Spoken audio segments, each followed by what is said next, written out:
Women Pakhwada, organized from 25th of November 2022 to 10th December 2022, and to commemorate the International Day for the Elimination of Violence Against Women today.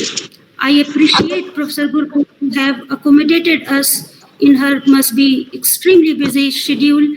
I thank you, ma'am, for sparing your precious time for us. Besides being the director of such a prestigious institution, Dr. Gurpur has many feathers in her cap. She is a distinguished academician who has made her name well known among the legal luminaries of India. Dr. Gurpur has been an outstanding scholar and has received PhD in international law from Mysore University. She has also been a Fulbright scholar. She is on the advisory boards of many premier institutions of India. She has been a member of the Law Commission of India. She is part of the Curriculum Development Committee, Bar Council of India, and Academic Council of National Judicial Academy, Bhopal. She has been invited as a speaker to many reputed national and international institutions. Dr. Gurpur has a very long experience in gender training and has held various positions vis-a-vis initiating reforms on safety for women, prevention of workplace harassment, gender sensitization. The Community Legal Service Program conducted by the Symbiosis Law School under her visionary leadership, benefiting the prison inmates and rural women of Pune, is commendable. The government of Karnataka has also acknowledged her excellent achievements in the field of education and contribution to women empowerment. Her varied engagements as the chairperson, the head, the member of countless committees, research guide, and external referee, editor of national and international journals, the project head, the dean, the director, bears testimony to the fact that Professor Gurpur is an institution in herself, dexterous, skillful, and prolific in whatever she undertakes. We are proud to have Professor Dr. Shashikala Gurpur, a woman of substance, among us today. It would be a profound delight for all of us to listen to you, ma'am. Thank you. I would further like to welcome. Continue, ma'am. Yes.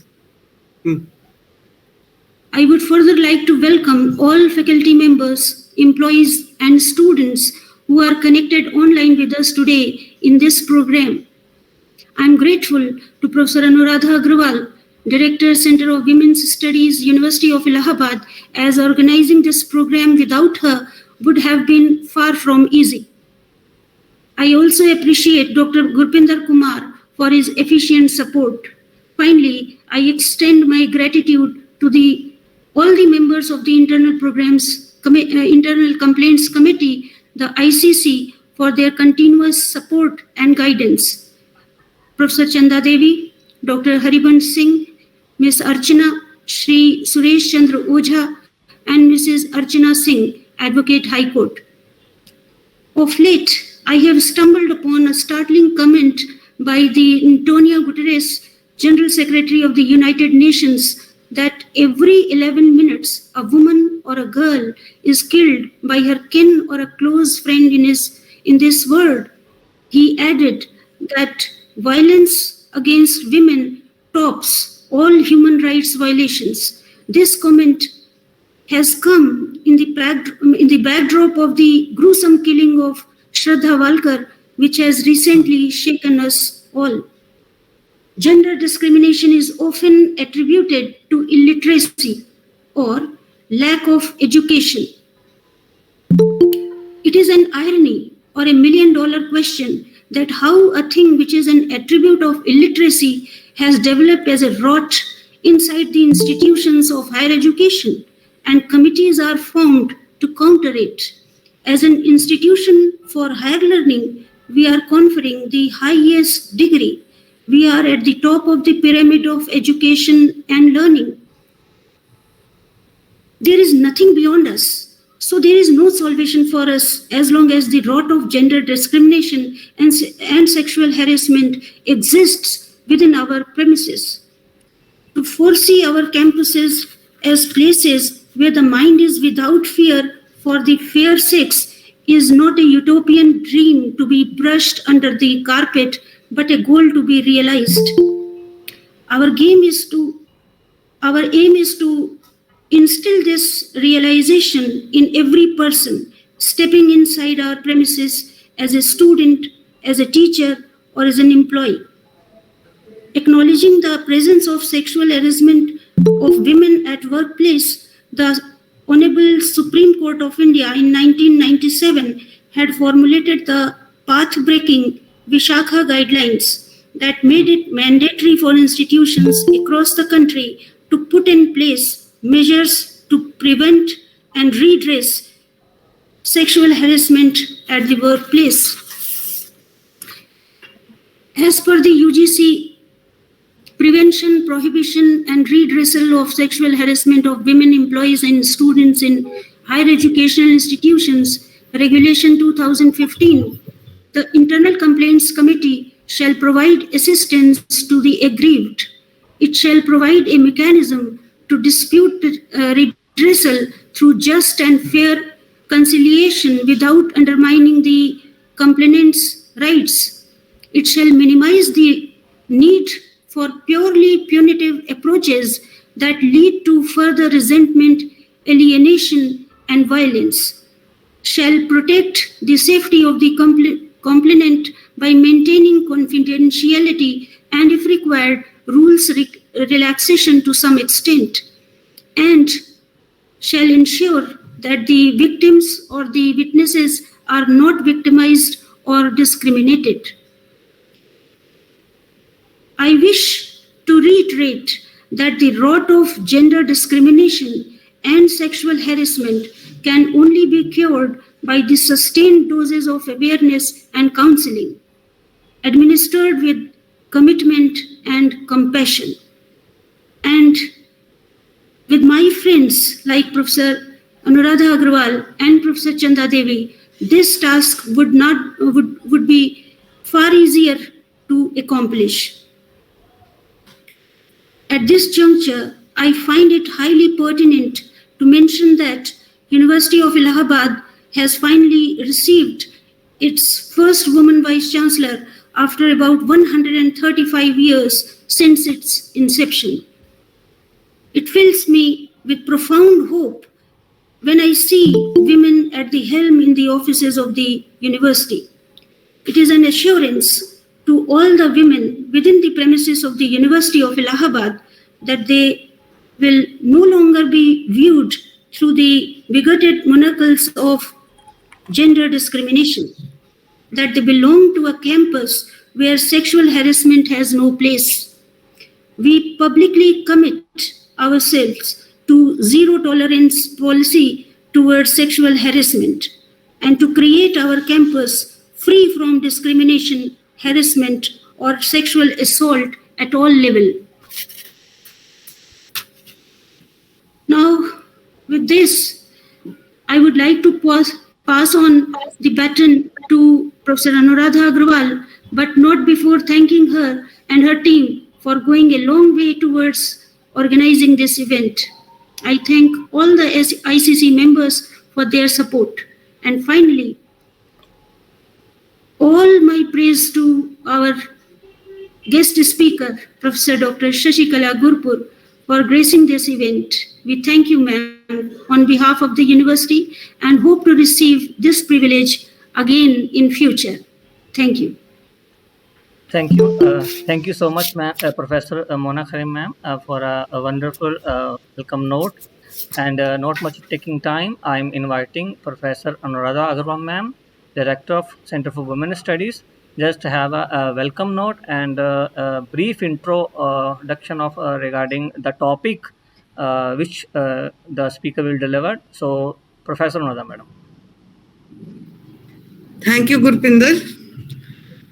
Firstly, Professor Shashikala Gurpure, Professor Mona Khare, Professor Chanda Devi, member of the Women's Studies Advisory Board, Professor Sarojit Mukherjee, Dean Commerce, Professor Prashant Ghosh, ex directors of the Center for Women's Studies, Dr. Anamika Roy, Dr. Smita Agarwal, and so many of my colleagues who have joined us and encouraged me by joining in this session. I thank them all for being present here. I would like to mention that for many months I have been trying to arrange a lecture by Professor Shashikala Gurpade, and I was very, very happy when she consented to initiate this 10-day program. Ma'am, during this 10-day program, we will not only be celebrating the International Day for the Elimination of Violence Against Women, which is today, but we will also be doing a number of lectures and other screening of films, etc., to sensitize people about sexual harassment, about their rights, and about the solutions they can seek to such problems. Today, we are all gathered here to celebrate the International Day for the Elimination of Women. This day was declared by the UN General Assembly in 2000. Why did they choose November 25th is also a very interesting story. It is on November 25th, 1960, that 3 women were killed publicly in Dominica by their ruler, the dictator, simply because they were opposing his rule. That is where the first public incident of violence against women became much publicized. And it is unfortunate that 40 years later, the Supreme Court, 40 years later, the UN declares this as an international day. Anyway, this day is used all over the world by women, by intellectuals, by NGOs, by organizations working for women's welfare to sensitize people about the issue of violence against women and discrimination against women. Professor Mona Khare has given a very good and very extensive introduction of our speaker, so I will not take up much time because we are all keen to hear the speaker. I will simply make 2 comments which I feel are relevant regarding violence against women. The first comment is that I think violence against women is not simply physical abuse or hurting a woman physically, which shows on a woman's body. I think violence against women is a continuum. It begins with what we call small, harmless acts like pornography, which publicly is known as a very harmless act, and goes on to unwanted sexual overtures, which we call sexual harassment, and can end with physical violence, be it domestic violence, be it rape. That is why a feminist has very rightfully commented that pornography is the theory, rape is the practice. So it begins with intrusion into a woman's sense of self, a woman's right over her own body, a woman's right over her own mind, and it continues to physical abuse and even killing or murdering of women. The second aspect that I feel about violence against women is that violence against women has 2 aspects. It is in the private sphere, it is also in the public sphere. We talk of public safety of women, but we forget that many times within the safe walls of the house, women are abused physically, and many of them are silent abusers. I was just reading this whole case of Shraddha Walkar, who has been physically abused within her flat for the past 2 years. And eventually she was murdered by her companion. So, this is a case of domestic violence. Nirbhaya is a case of public violence, which is done in the open, where we can pressurize the government for public security, public safety for women. But what safety do they have within the four walls of the house is a very important issue. Hence, I will not take up much time today, but I will now request Dr. Shashikala Gurpur to please give her lecture, because we are all waiting very anxiously to hear her lecture. Thank you, ma'am. Respected Professor Mona, Professor Anuradha, Professor Gurpinder, and all the esteemed listeners and viewers who have gathered here, a very warm good afternoon to each and every one of you. I wish this visit was physical, but virtual interaction is, although a poor substitute, yet better than not being there. In this momentous occasion when you are inaugurating such a meaningful, significant and timely event. I think it's not only learning, but learning by doing, where most of the girl and boy students both together will lift their consciousness from one level of understanding about gender and gender's dynamic in the society to another level. So my little presentation, which I got for discussion with you to structure it, I have looked at the idea of gender itself and looking at women's human rights. And then we are focusing on work-related and other areas of harassment, because mostly colleges and schools come within the definition of posh, where we could be having multiple level of interaction, students misbehaving with someone who visits the college misbehaving with the students, during internship students being abused. So we realize as we experience many more things, or even when we send them for a training, for example, I send them to legal aid work in the court, what if someone misbehaves with them? So there could be many more occasions where there could be the idea of harassment coming in to our students as well. Students have told me of occasions where lawyers who were supervising their work have sent uninvited WhatsApp messages. And these WhatsApp messages were initially checking on how you're doing, how is your health, etc. Suddenly taking a bad turn in terms of commenting on how she looks, what she's wearing, getting more physical in comments. So first and foremost thing that we need to understand is how does this all happen? You all are very learned people. Dr. Mona highlighted some points and Dr. Anuradha highlighted some points, which I completely agree, that the very sense of self is closely bound up with the sense of body. And this body, in case of female, has been objectified in many ways. And it has been objectified by those who are more privileged in the society historically.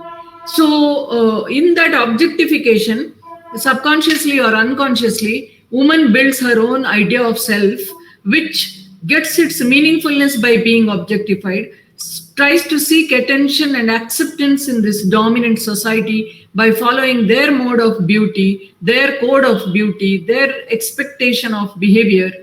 So invariably, to be successful professionally or to be accepted in the relationships, a woman may live a life which is not her own, which is not full of her choices, but the choices she makes as a compromise, or due to ignorance, or due to low self-esteem as well, because the real self grows in a very stunted manner because of the lack of awareness. So this kind of consciousness raising is important for girls as well as boys and the whole society. With that little backdrop, I would like to comment upon what Dr. Anuradha said. The private sphere of violence, which is because we are celebrating World Day for Elimination of Violence Against Women, I used to have the opportunity of taking workshops on domestic violence. So I used to begin with the experience sharing by women. Have you experienced or have you heard of? So women would be very modest in saying they've heard of this. So I would note down the experiences, and invariably these experiences were experiences where the perpetrator, the one who puts this violence on woman's body or mind or social and economic dimension, would be the one who has very strong belief systems. The belief system that woman is there to take this nonsense and man can get away with it. So these patriarchal belief systems with the male-centric society, male-centric viewpoint, it's not men we are talking about, it's male-centric, where even women become the machinery of perpetration in some cases.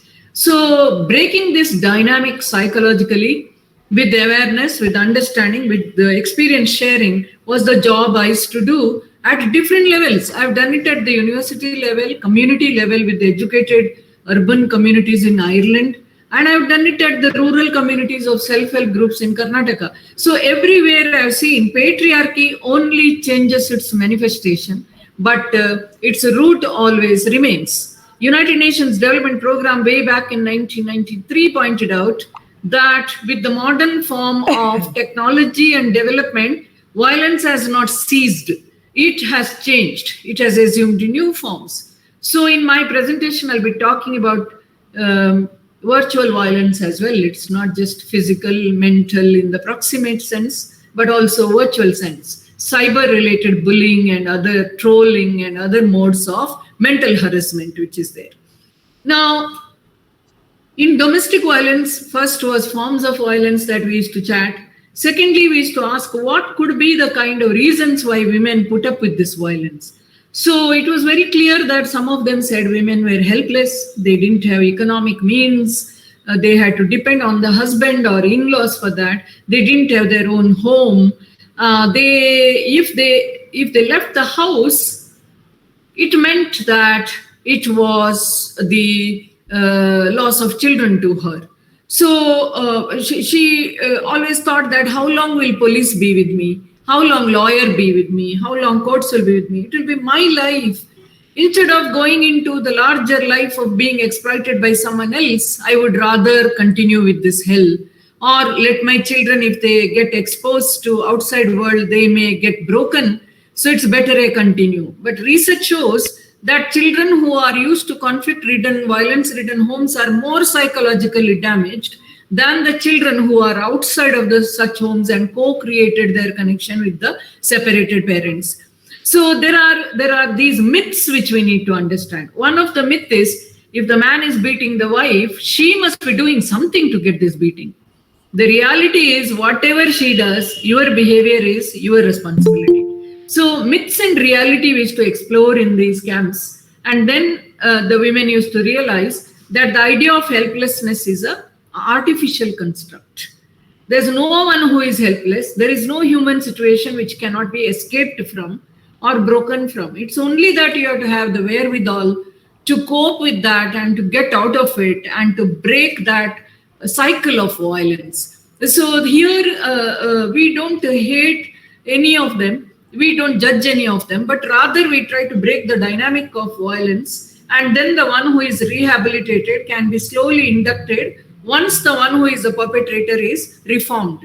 And reforming of the perpetrator is not easy. A man will least agree that he has, such a perpetrator man will least agree that what he has done is a crime and wrong, and she has a right to live with dignity and in a pain-free existence. Because the belief system is very strong that it is his right to beat and woman has a duty to be beaten. So it is here that men who have come out of such violent lives, who act as very effective agents of change. So we have had experience of using such youngsters and elderly or middle-aged men to narrate their story of ignorance and their story of empowerment, which resulted in de-escalation of violence in some such communities. Therefore, men and women being partners in this evolution, I would say. Empowerment here is an evolution, it's an enlightenment, it's 3 E's, evolution, empowerment, enlightenment. So in this yagna of evolution, both men and women have to be partners. Otherwise, only women sharing their pain might empower other women and make them come out with their pain or identify with it. But the solution lies in transforming, which single-handedly no woman can do in the domestic space, So as a humanity, we have to act towards this with the strong tool of mental health that we have. Mental health tools, psychology, psychotherapy, other forms of education, which we are doing now, elimination of stereotypes by upbringing and rearing methods of children, both boys and girls, aside from creating conducive environment. So my talk now is a little bit more on that, the ecosystem of equality that we create in the workplace, which is free from harassment. So that's what we are going to see. So I'll just see if I'm able to present that PPT. So you're seeing, right? Yes, ma'am. It is visible. Yeah. So today we are looking at context and the update on prevention of sexual harassment against women. One is the context, means how, because this is an awareness session, as madam told. First is, let us have a little awareness about gender. Now, if I say gender, we all have this theoretical understanding that male and female gender. Now, how many of you are aware that each one of us is a channel of this patriarchal power?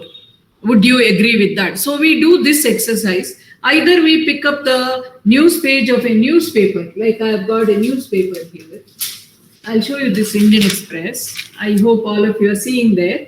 So in this first page, if you see how many women are there, how many women's pictures are there, and what is the news on the first page? First page news: summit ends in Egypt, landmark deal at climate talks on fund for damage. And there is a male picture. It is one Amitabh Mishra, who is a journalist. And then you have World Cup Day, host Qatar lose on the field but win hearts outside. Sandeep again, the reporter. And then there is a photo of here where locals surround a vehicle damaged in mishap in Navale Bridge area, 6 hurt. Again, no male, female identification. It is a crowd photo. And then in last 5 years, rupees 10 lakh crore in write-off to help banks. Again, I have got a news item where there is no woman in the first page of the newspaper. Now, we have this interesting newspaper, which all of you read, which nowadays begins with full page ad. And this is the way we make the sense of the world. And it is in this newspaper, Times of India, the best-selling and the most-selling newspaper. Today, for a change, we have an old man's face who is in power, which is Joe Biden, and then we have Trump. Otherwise, invariably, we have glamorous, skimpily clad young actresses showing up on Times of India's visible page. So, what does this news analysis show? There are invisible women. Mao said that women hold half the sky. If half of humanity is women, where are they? If news is the reflection of the reality, you mean to say that these women are not active or they are not significant? And if you look at the men who have been here, either they are specialist news reporters or heads of the state or former heads of the state or significant players or specialized news reporters like the sports reporters or the climate reporters. Does that mean that there are no women reporters? Could be. So if news is to be taken as a construct or story, they say news story of the reality, does that mean that in reality there are no women? Or does that mean that newspaper doesn't reflect those women? Both could be true.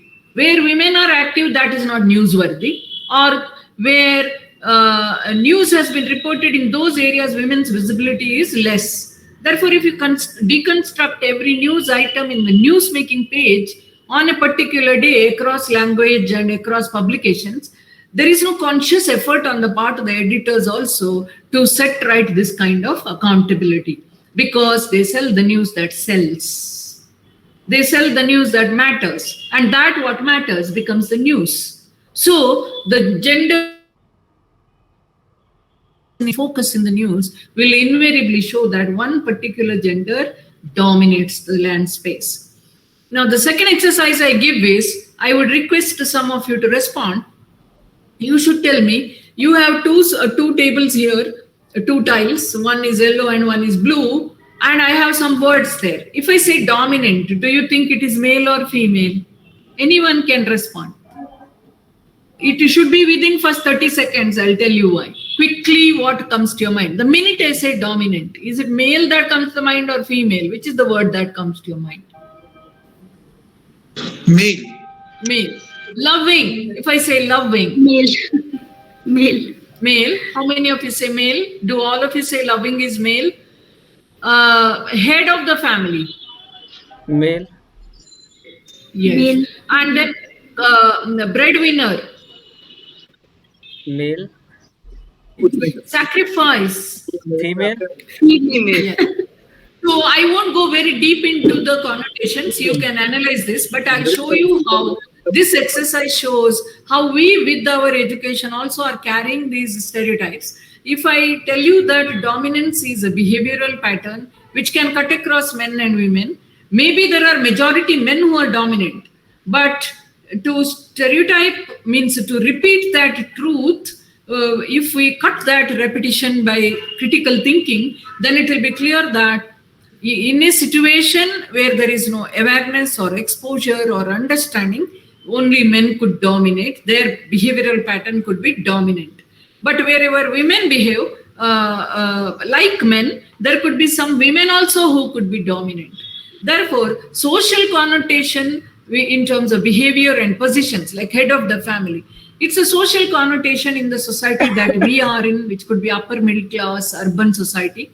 But if you look at the world, 5 out of 7 households in the southern globe, southern part of the world, which is Africa, Asia, and Latin America, the poorer parts of the world, 5 out of 7 households are headed by women. Either men are irresponsible or not skilled, or women take the responsibility of the family alongside their work. So poverty and feminization manifest. Therefore, is it correct to say that? Now look at one word I have given there, washing clothes and cleaning. If there was a machine, both will do that. Still, will he wait for her to fill the machine and then dry them, put them in the drying line? Maybe in some families where she and he don't have a deeper understanding, or she has given that liberty to him to expect her to do that, or maybe that he is not a house husband. So it depends. But generally, this connotation we have about male and female is a stereotyped, repeated kind of connotation, which contains an element of truth, but then it also has exceptions which we don't seem to be open to in our thinking pattern. So the first step we do is to show how our way of thinking itself is binary, male and female. Studies show that even in the gay and lesbian relationships, one takes the role of a male and the other takes the role of a female, and the one who takes the role of the male, even if it's 2 women who are in love or 2 men who are in love, the one who takes the role of the female in being docile, etc., will become the subject of exploitation and attack. So this is where even gendered violence, if you study, these emerging patterns are quite interesting, pointing to how patriarchy resurfaces itself, the theory of UNDP, in new forms, in the new age. It is not going to go. It can go only by our conscious understanding and then trying to subvert its agenda and disempower it by our awareness. So awareness and action. Just awareness is not enough. And some people are aware, but they act the opposite. Some people are aware, they act something for their own benefit and something for the society. But if our work and action and thought process are aligned to oust this patriarchy, a toxic mode of power structure, then this will be very different. Now comes the question, after we understood gender and sex difference, what is sexually, anatomically different between men and women is given a social connotation of men being dominant, women being docile, etc. So that we understood. After that, we moved to the idea of empowerment of women and its connection to human rights. Women's empowerment has been stated in the Constitution. We have other legal provisions. We have Criminal Law Amendment Act. And now we have even the idea of marital rape coming into the frame of the law by some liberal judges' interpretation. And some courageous lawyers bringing it into the court, innovative lawyers. Some judges have been very reluctant to accept it, but some judges have been liberal in accepting it.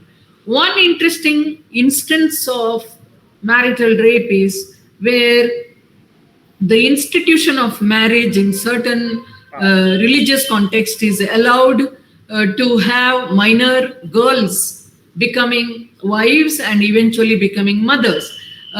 In certain segments, this was prevalent in other religion also with the child marriage custom, and we have Child Marriage Prohibition Act, and we also have strict penal provisions. Nonetheless, in India, if you see, given our backwardness in social and cultural sense, we have more than 54% of the marriages being courted as underage girls. Now, it is here that even if the girl is in the institution of marriage, because of her age of consent being less than 18 years, this pregnancy and this kind of sex can amount to marital rape. Somebody was asking about marital rape. We have this famous case called Independent Thought Judgment given by Justice Madan Lokur, where he deals with the vexed question of religious freedom, where the marriage is allowed with the children before they attain the age of, after they attain the age of puberty, which is less than the legal age, which is accepted across the law. Our laws are also very fluid. In contract law, age of consent is 18. For marital purposes, age of consent is 16 under certain personal law. And in Hindu law, for woman it is 18, man it is 21. What rationality, nobody can understand. So this kind of fluid landscape of age of consent has resulted in the difficulty of booking the marital rape. And the rape justified or legitimated within the institution of marriage as a sacramental part or the ritualistic part has resulted also in the inability of the public law institutions such as the police to peep into the private space of individuals. If you look at rape, it's a crime, which is a concern of public law, which is applicable irrespective of your religion and culture. But the context of this rape being marriage, which is a private law, which varies according to the religion that you profess and practice, is the conundrum of, I mean, it's a kind of, you know, it's a kind of conflict that is generated there, which to some extent Justice Lokur cut through by putting one argument that she is a child when she is married, and even if she is in the institution of marriage, her body and her mind are not fully formed, so she is entitled to protection under human rights. And which human rights? Child rights. So a child's right is threefold. Child has a right to empowerment, education, and entertainment. So her right to be in co-curricular, extracurricular activities, learning new things, engaging in sports and games is intact. Marriage should not take away that right. Traditionally, we had that where child marriage used to happen at cradle, and then when she attained puberty, she used to be sent. Still, she's child. I mean, the tenderness of her body was never understood at that time because science was not that prevalent or ubiquitous. Today, with the awareness of science and medical science and maternal health and reproductive health, this is one facet of human rights of women and marriage, which needs to be very strongly brought into the framework of law and implementation for a woman-centric approach to violence and crime. Now, another dimension, domestic violence we spoke, another dimension is Criminal Law Amendment Act after the Nirbhaya rape case, where the rape in case of minors may not happen in the strict legal terms of penetration as intercourse. It may happen with objects, it may happen with other organs of the body being penetrated than the penile penetration. So with the Criminal Law Amendment Act, all these are brought within the parlance of rape. So this is the development from 2013, which we have in Indian law. Now, squarely, if we are discussing gender and human rights in the context of this problem, I would have divided you into groups and made you speak. So is biology the destiny for a woman? Answer, no, biology is not the destiny. Biology is made the destiny because of socio-cultural restrictions on the evolution of woman as a full human being. So human rights are meant to enable you to be growing as a complete human being, and also give you the opportunity to support other human beings development and your own development through others. So here the idea of equality as human beings between men and women are getting affected because of the patriarchy, and this patriarchy thrives on the idea of differentiation, that you are man, you are woman, you are not meant to do this, you are not meant to do this. And then there is a discrimination by saying that what he does is superior to what she does. Therefore, her right to equal entitlement, equal opportunity, participation gets affected.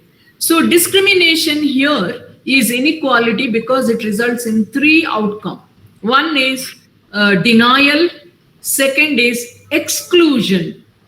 She's excluded from entering the temple in the menstruating age. She is denied an opportunity because she's a woman. She was not allowed to fly the planes. She was not allowed to, that's what I was reading about.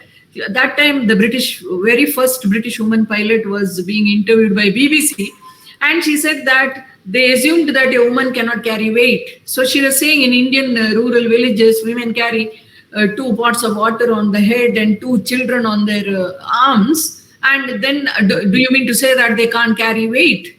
So these prejudices, these biases, denied them the opportunity. And the last one is what we call as discrimination, where even if she is given an opportunity, she is paid a lesser wage, she is given a lesser job, she has to wait for ages for a leadership position. Even if she assumes leadership between 2 women, the woman who pleases gets it and the other doesn't get. So this is called subtle sexism. So how sexism operates in different ways between men and women, and between women, that's a new form that Deborah Rodd, this Stanford scholar, identifies, to deny what is their due. Therefore, discrimination and harassment need to be seen, and their connection needs to be seen. For me, discrimination itself is harassment because it in a way creates that kind of inferiority complex and low self-image, because of which a woman's hiring, retention, advancement, all these go for a toss. Therefore, understanding sexual harassment in the workplace takes the basic understanding of this patriarchy, discrimination, stereotype, how they prevail in the society. Why? Because if you are participating in a sphere like in institution, we have to interact with each other. Suppose we are plagued by, as men and women, the idea of stereotyping of gender, we would deprive this brilliant woman a promotion, or we will deprive her an opportunity to lead a team which has no other man. Sudhamurthy, in her biography, she writes about how she was one of the 4 girls in the engineering college, and then when she went for the job, there was a clause in the Tata Engineering that women need not apply, and she had to write a letter to the chief, and the chief invited her, and then she got the job because she had all the merit. Now, this kind of exclusion, this is excluding women. In some cases, women need not apply, kind of, or by covert ways they'll make it. When you apply and when you go, they will find 110 excuses to tell you that you are not suited for that job, and a less meritorious man may be suited for the job. In law profession, we have that indirectly they will ask, so what about your family? So that is to find out if you have children, if your husband allows you to work, or if you are planning your pregnancy and going the family way, how my production process in the organization will come to the standstill. So these kinds of multifold ways of bias and discrimination need to be eliminated. That is why elimination of all forms of discrimination against women became the convention. And because of that, today what we have as some of the committees sitting, and first committee was Elimination of Violence Committee. If you look at the legal framework in India, India ratified this United Nations Convention on Elimination, CEDAW it is called, Convention on the Elimination of All Forms of Discrimination Against Women in 1993. And then ILO's Convention on Discrimination in Employment and Occupation in 1958. And then Indigenous and Tribal Peoples Convention, which looked at compounded forms of discrimination that women from these communities faced. And then we had the famous Vishaka case, which was reported in 1997. All of you may be aware of the Vishaka case. Vishaka is the name of the non-governmental organization which brought forth this case from Rajasthan. Now the case is about this lady, Bhauri Devi, who was gang raped when she was on the campaign in many villages in Rajasthan in the aftermath of the Sati of Roop Kanwar. So as an animator, as she was going, she was abducted and gang raped. Now criminal law process was going on, but criminal law decision came in such a bad way that in that they said that the brother and two brothers cannot rape. At that age, men cannot rape. Therefore, they were exonerated. So angered by this, a non-governmental organization took it up on the civil side. The civil side is where the contract of employment was the relationship between this contractual employee, namely Bhauri Devi as the prayer key or animator, and the government. And the government failed in providing her necessary security. And then the compensation should be paid by the government for this. So while expanding the jurisprudence in this case, guidelines were laid out by Justice Verma, who is one of the historical judges in India. And in that guideline, certain points were highlighted. And the first point was what is harassment and who is the employer, what is the duty of the employer, and what kind of employee is governed by this, and what are the remedial measures. So it went on a civil law line, which does not preclude, means if you are going in the civil law side, in this Vishaka principle way, which is now posh, it doesn't mean that criminal law means your right to file a police complaint, etc. is stopped. Mostly people take a considered decision. If there is a physical violence, injury, and continued violence, threat of more violence, then for safety's sake and also for continuing the criminal case, the case may be done. But in our government offices, in our public offices or corporate offices, we try to see that this behavioral dimension of the person can be changed. We can make a try. Coexistence of the two may be difficult in the beginning when the heat is there. So we segregate them, or we keep them under the same roof, but with strict liability and accountability on the part of the accused. So this is how it operates. Now, soon after Vishaka guideline in 1997, in 1999, Apparel Export Promotion Committee Council's Chopra case came about, where the man was constantly threatening his private secretary that he will demote her if she did not do him sexual favors. Therefore, whether physical contact was essential, because in Vishaka, the physical contact was there, the gang rape, whether physical contact is necessary, as per the guidelines, it's not necessary.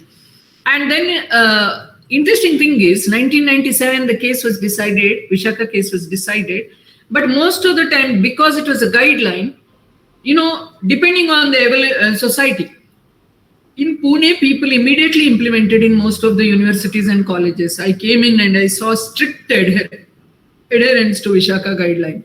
But in many other colleges, in many other organizations, factories, etc., they took it for granted. There is a guideline.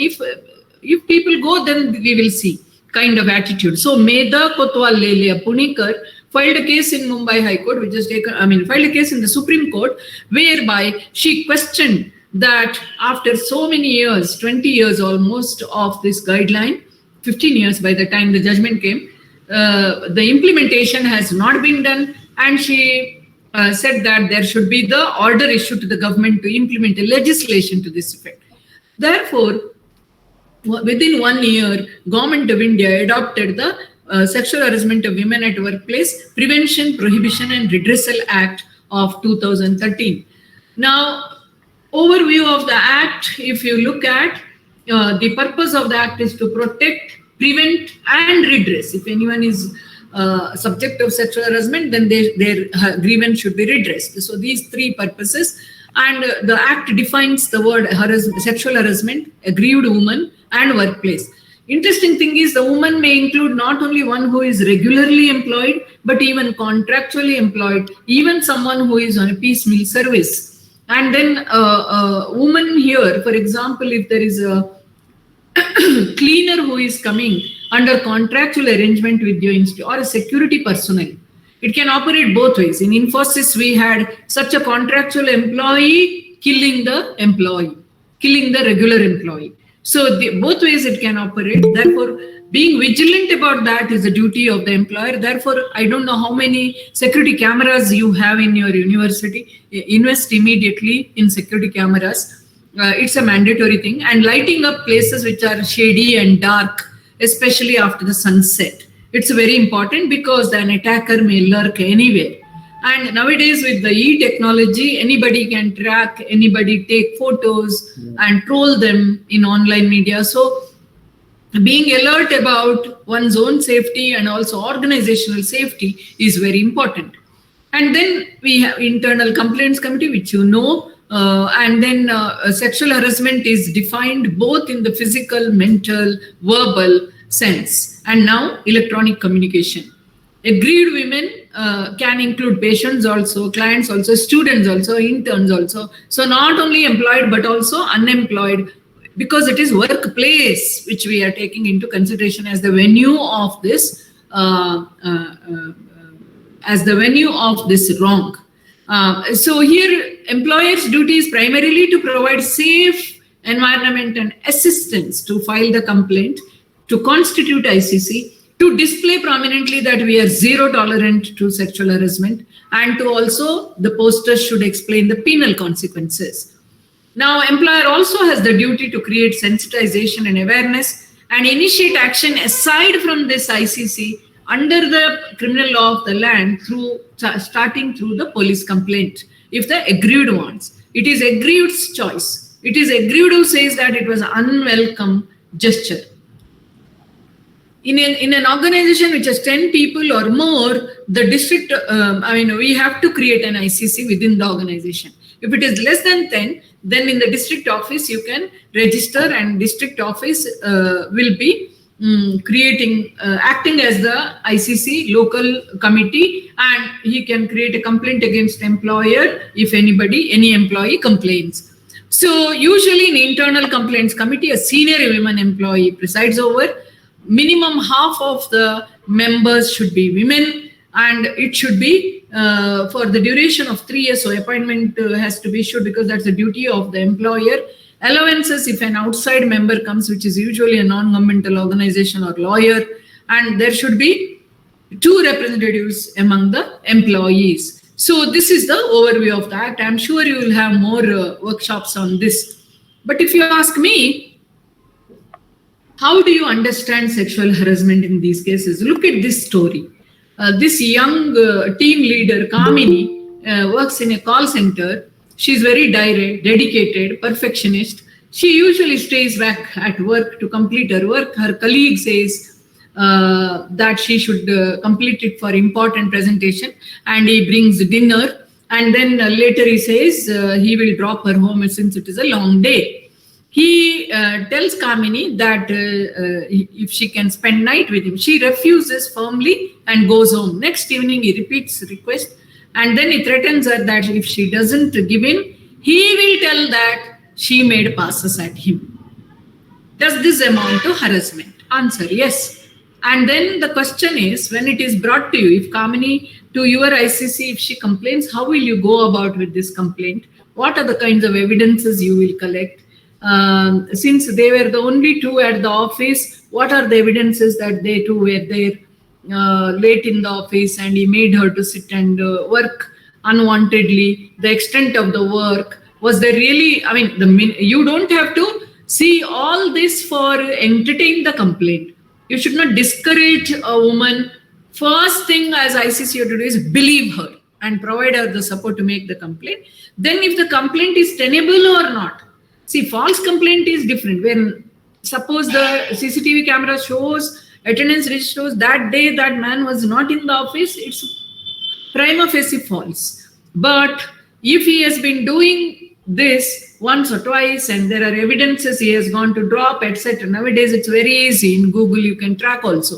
Now, in that case, entertain the complaint, counsel her first for the traumatic experience, and side by side you start the process. Here is another case where Renuka, this is of another level, domestic worker.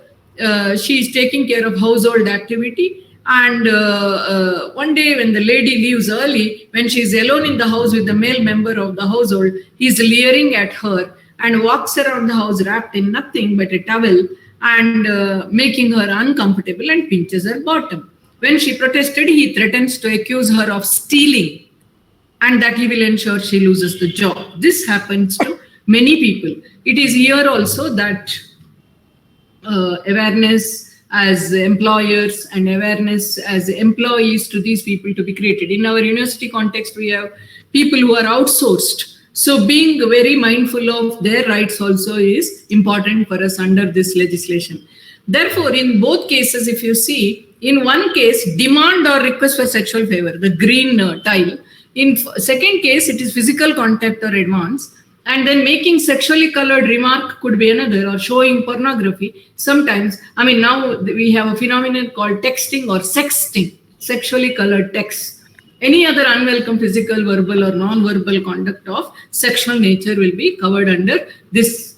Now I want to bring to your attention something which you can also enlighten your students on, which is online sexual harassment and the National Crime Statistics Bureau's observation that in Delhi, it saw an increase of 55% compared to 2019, and 166 cases compared to 107 were reported during the first lockdown.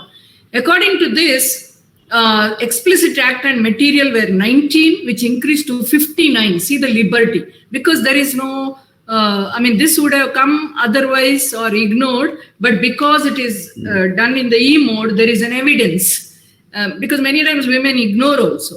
Senior police officer said that lockdown is the one where they found a fantastic way of cheating people using the technology. And then another point we found was the difficulty that women faced in work-life balance, especially when they were working from home, where cyberbullying was there, getting unwanted video call requests at odd hour on online stalking also increased. Now, what were the forms of online sexual harassment? Unwanted video calls, demanding to come on work for online on odd hours, stalking women in social media, sending them friend requests, commenting on their pictures when they are not even friends. If a woman is not fulfilling home responsibility, making her feel guilty, and then taunting or negative comments if there are children or family members found during the video meeting. Not that, I mean, it's very unprofessional to have these in one sense. In another sense, it was not something anybody chose. It was out of the compulsion. And at that time, being mindful and being respectful of her dignity and choice would have been better.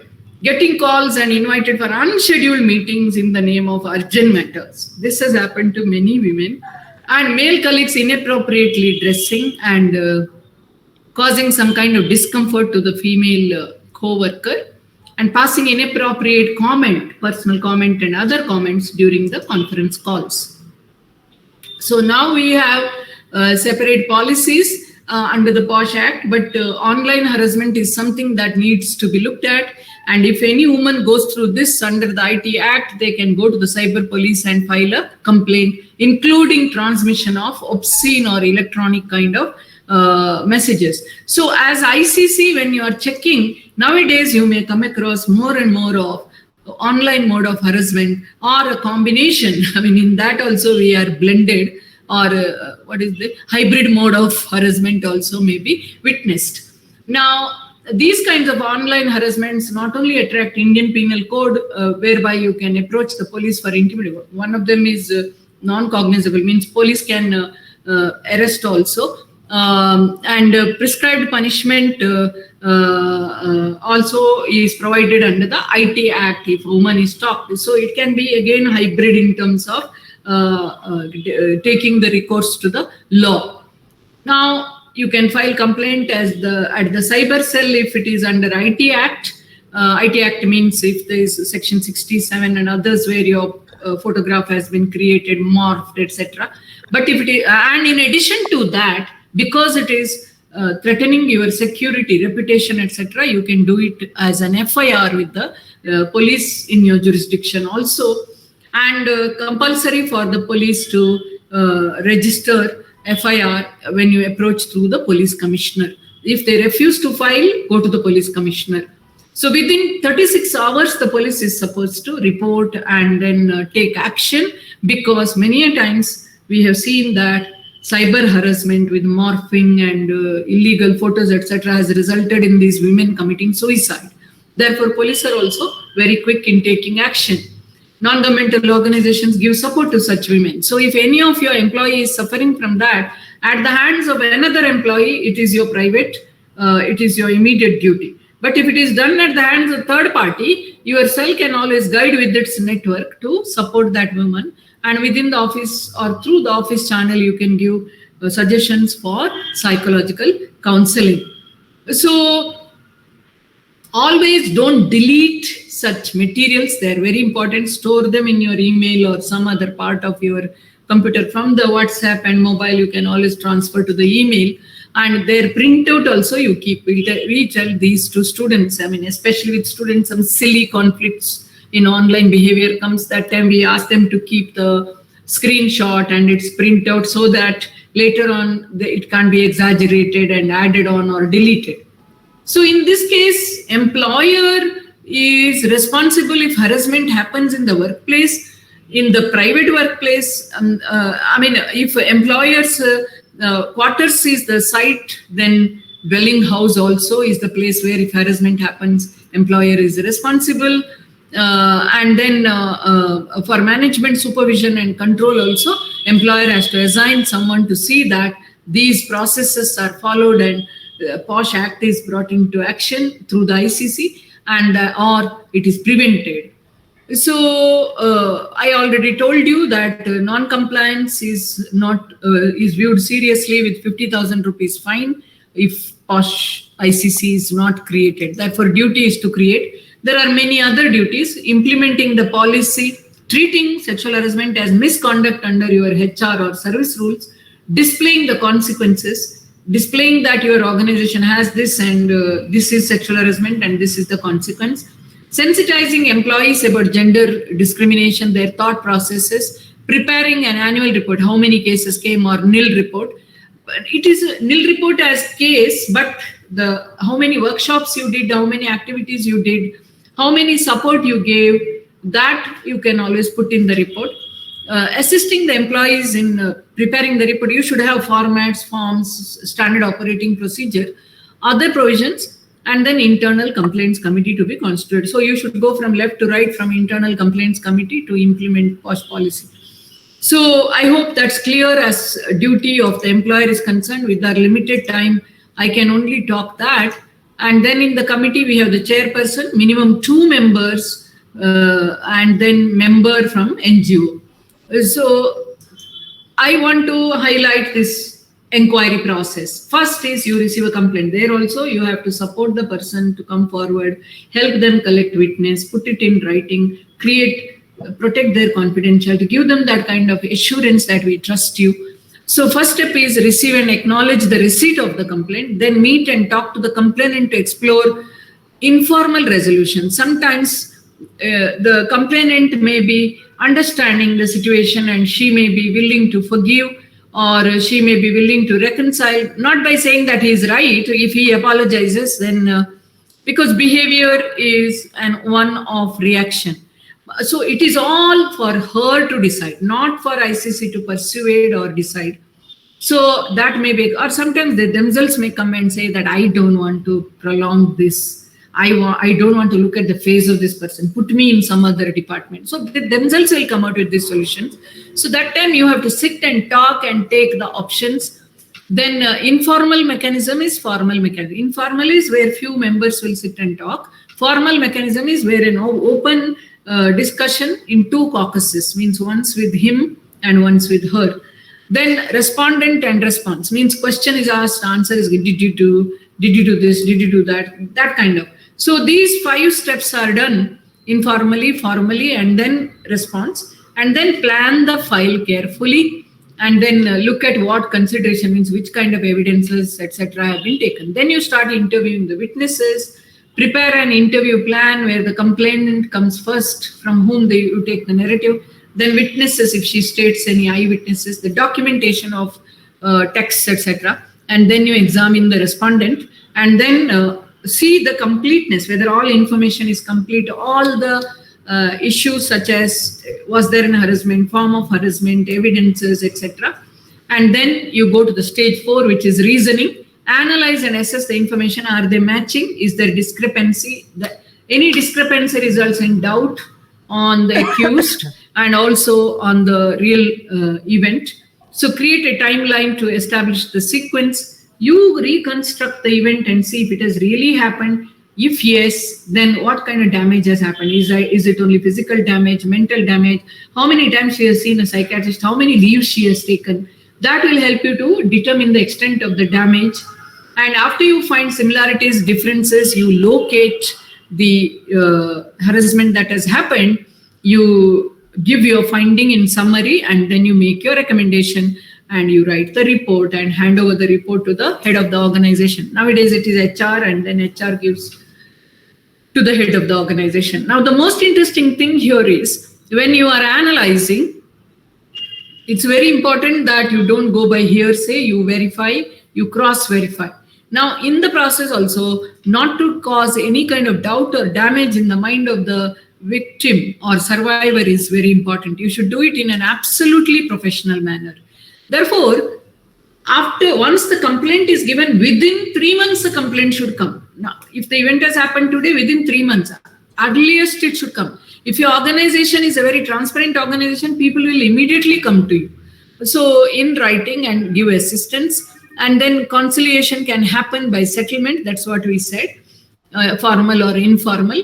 And then they may say that's just transfer. Sometimes we may do the settlement and we may not inquire, but you should record this.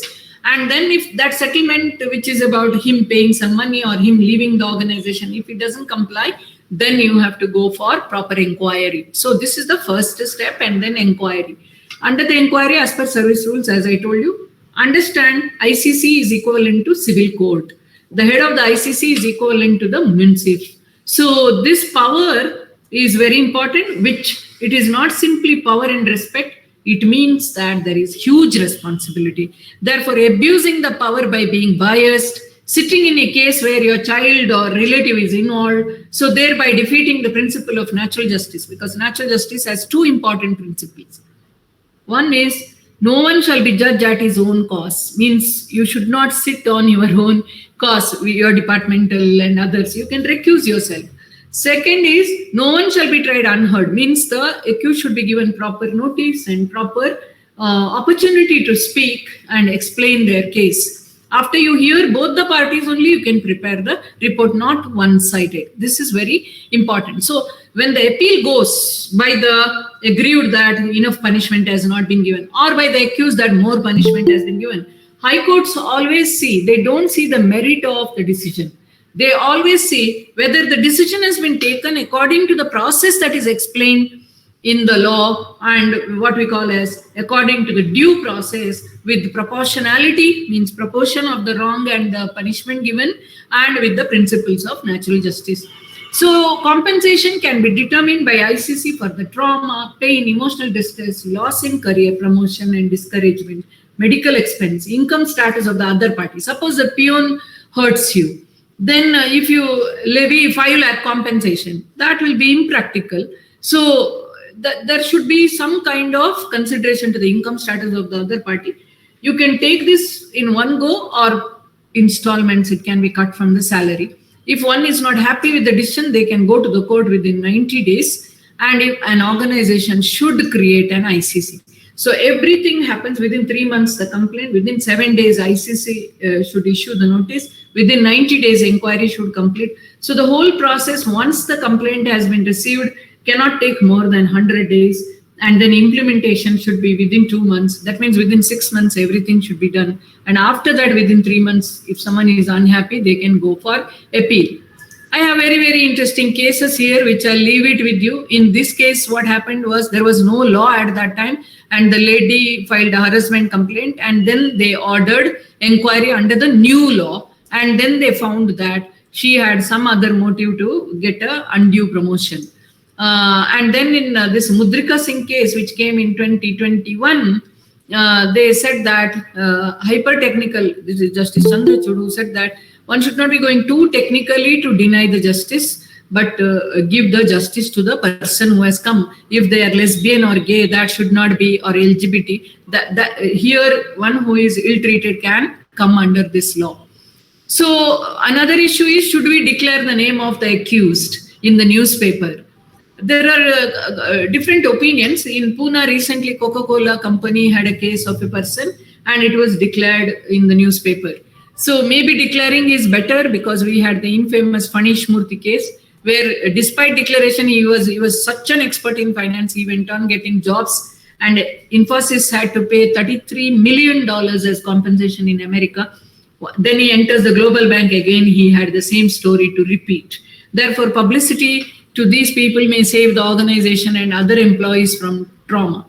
Now, these two Kerala case, and then the case that we have from other places like Pawan Kumar from Calcutta and Research Center in Kerala, all these show that in film, in research cases, in political parties, we should have POSH Act coming in, because wherever there are more employees, it should come. Right now, they said political parties are not liable, but we don't know how long it will go. Now, my question to you at the end of this deliberation is, have you acquired some new knowledge? What is it? How do you think you will implement? With that, I would hand it back over to the computer, and thank you very much for the opportunity. Thank you so much, ma'am. This was a very enlightening talk you have delivered on the topic POSH, Prevention of Sexual Harassment Act, and we hope that your talk have very enlightened, our audience, and I very congratulate ma'am for this talk. So I. With your permission, can we have, ma'am, one or two question, if you permit? Yes, please. Yeah, okay. yeah. So, dear audience, if you have any question, query, you can raise your hand and ask your question.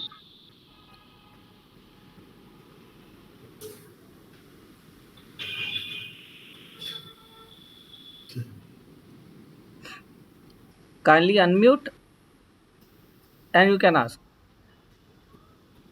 Thank you, Pratima ma'am. She's telling that it was a very nice lecture.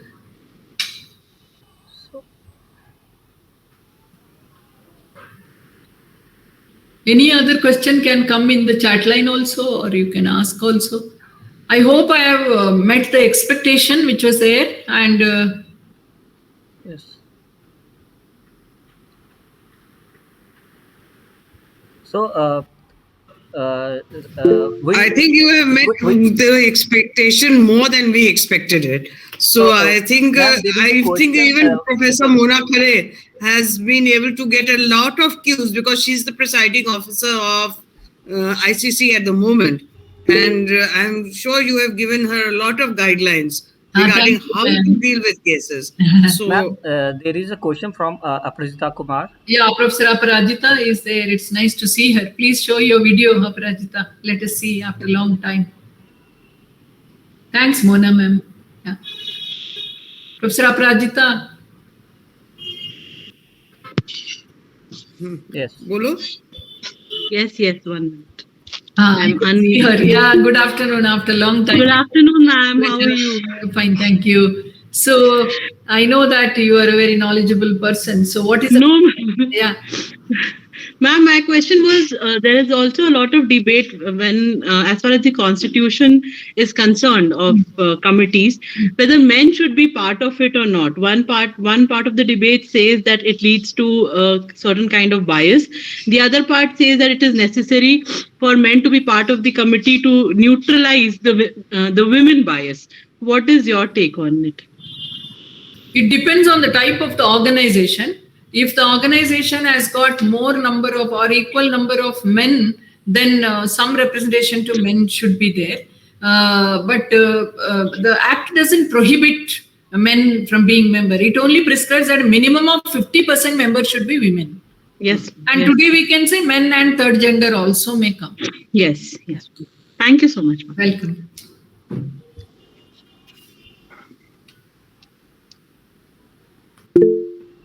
So, Any Anup Kumar Giri. Hello, ma'am. Yes, sir. Yes, ma'am. I have a question regarding marital rape. Yeah. Since marital rape is a very domestic or subjective personal space, Yeah. how can we say that there was consent at a point of time or not? Because it is very much subjective. So how one should deal if there is we can say criminalization of marital rape in our laws occurs. See, so how should we deal? Yeah, Anup Kumarji. Each case varies in its import of evidence and surrounding circumstances. I have come across a case where a woman had just given birth, and within 4 weeks of her delivery, the man has tried to force himself on her. It is for all purposes a very good marriage. Everyone outside will think that they have a great relationship as man and wife. This may not happen in a traditional setup because women are looked after by their families, and they are not allowed to come to husband's house or private house for first 6 weeks. But this may happen where these days nuclear families are more and husbands participate in delivery and family raising, etc. So there has been such a case. Therefore, if that woman comes out to the GP for a treatment, because the body is tender, if you look at woman's body postpartum, always the hormones are causing the bone to be tender. There have been women who have been crippled because of this. I know cases also. So she reports to the GP. The GP will entertain it as a medico-legal case. I think it has to start from going to the doctor, a neutral ground, and from there that becoming an evidence and then being called as a medico-legal case. Just like how we have POXO cases. That is the only way, because most of the POXO cases means child sexual offense cases happen in the most trusted environment of school or family or caretaking, right? Some similar logic has to be applied. So intimacy is no excuse for violation of dignity. And that is one. Second thing we see is, like how Justice Lokur pointed out in the independent thought case, every underaged wife is a potential rape victim, because her consent is not formed by any scientific means. But in India, it is not brought to the fore because, as on today, if you declare all those marriages as void marriages, more than 55% children will become illegitimate children by notional extension. That's why judges are finding it very sensitive. I have spoken this idea when I was in the Law Commission, when we were trying to look at age of consent. So marriage being assumed as an institution of consent and construct of consent is our biggest folly. Not only us, different cultures among Indians. This is the one which we need to attack. Imagine those young girls, they are menstruating and they are kept in Kadugolla community, they are kept outside the village. Either a wild animal feeds them, or a snake bites them, or some pervert will go and kill them. So nobody is bothered. No one wants to stay near that house because she's polluted. So such things even now exist in this country. What are we talking? So I feel evidentially, case by case, we have to go, and we should never ignore marital rape. Thank you, ma'am. Thank you. This will be the last question. If they have, they can raise, or otherwise we will conclude this session. No, questions can be put in the chat box also. Ma'am is willing to. Okay. No, ask the last question. है किसी का?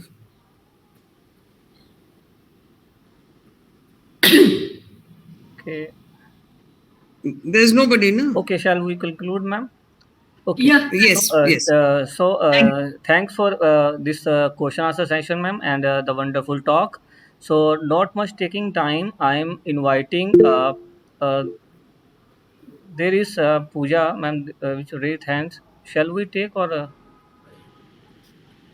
I think we can take one question if Madam permits. Yes, Okay. I'm Pooja, okay. kindly unmute. Hello, ma'am. Yes, hello, Pooja. Ma'am, Hindi में बोलो बेटा. that okay, ma'am. Ma'am जैसे violence जैसे बढ़ रहे तुम्हारी आवाज कट और रही इस है पर कोई ठीक से। Pooja ma'am, can you type it hello up? Ma'am Yeah, please.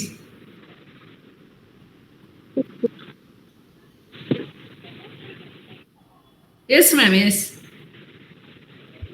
Puja, I think she's got disconnected, Yes, ma'am. madam. हाँ बोलो बोलो, जल्दी बोलो।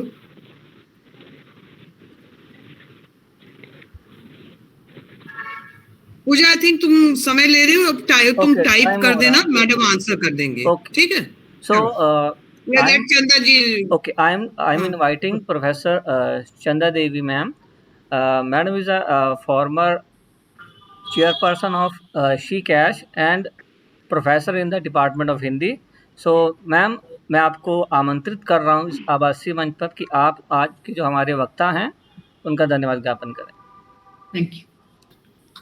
प्रोफेसर शशिकला मैडम नमस्कार। Namaskar.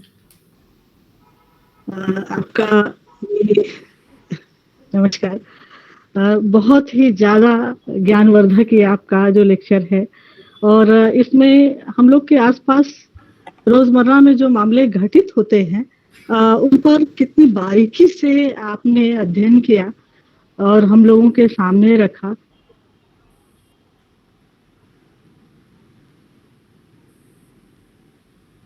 फिर मैडम को कट गया। पास करते हैं।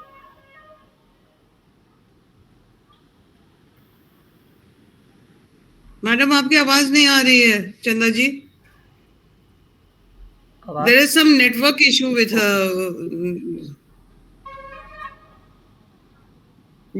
चंदा जी कहाँ है?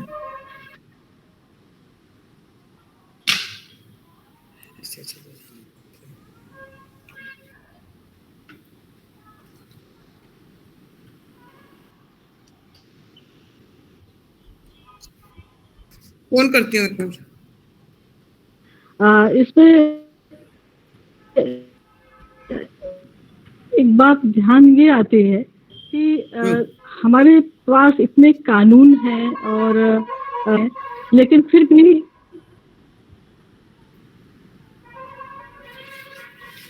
हम लोग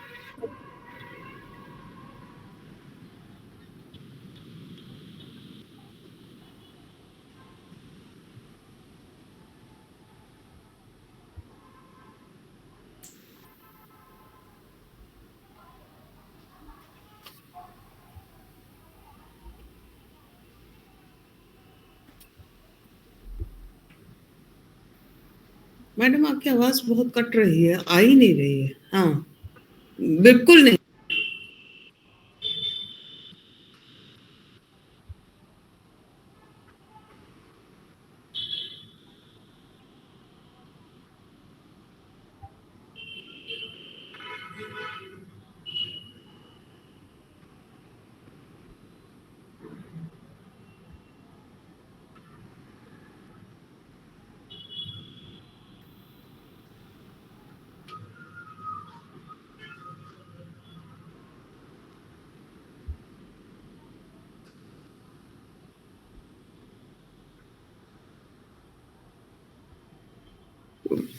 Professor Chanda Devi is facing some network issues, so that is why her voice is not being relayed to us. So if you permit, हाँ आप बोलिए। अभी आई, आप थोड़ी देर के लिए आती फिर चली जाती चंदा जी आपकी आवाज।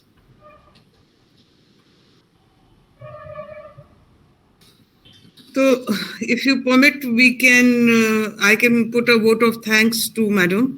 ठीक है? Okay ma'am. चंदा जी अगर आप परमिट करिए तो वोट ऑफ थैंक्स बोल दें। आपकी आवाज कट रही है हेलो बीच बीच में। हेलो हाँ बोलिए। लेफ्ट हो गया Yes, मीटिंग। मैं left ma'am, you okay. Can proceed ma'am. Okay Okay. Now this is to thank first of all Professor Shashikala Gurpur, who I have known through a common medium. She knows my daughter. I have known her for so many years, And I'm so happy to see her virtually. I hope someday I shall meet her in reality also. Yes,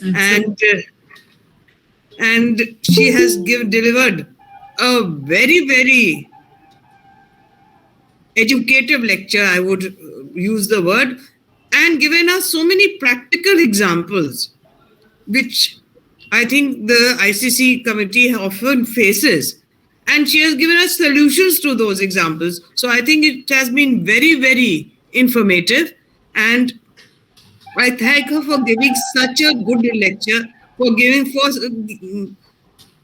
inaugurating our program in such a good way, in such an educative way, in such a informative way. I think you have set the tone for the coming program, and I think we know what to expect and how to guide other speakers. So thank you very much, madam, for giving us so much time, because I know you are a very, very busy person and you have a shortage of time, but you took out time for us and I am greatly gratified. I must also thank Professor Mona Khare for helping me, supporting me, and guiding me at every juncture of this program and the programs that will be coming in the near future. I would also like to thank my assistant professor, Dr. Gurpinder, who has always provided me with technical assistance, with support to help me organize these programs. I will thank my faculty members and students who have stayed with us. More than 50 people joined this program and they are still there with us. So I must thank all my faculty members from all the departments, including the Department of Political Science, who made this program successful by being very patient and very